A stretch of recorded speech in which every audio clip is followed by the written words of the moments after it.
холодную пору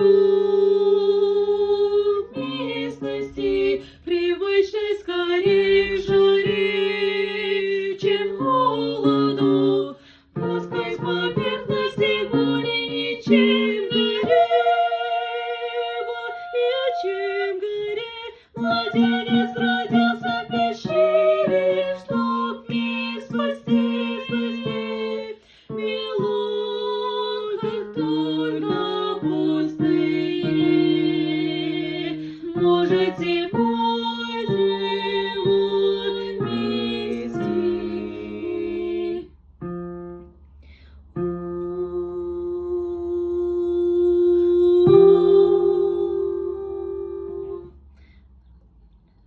Огромный, огромный, грудь матери, желтый порез воловых ноздрей.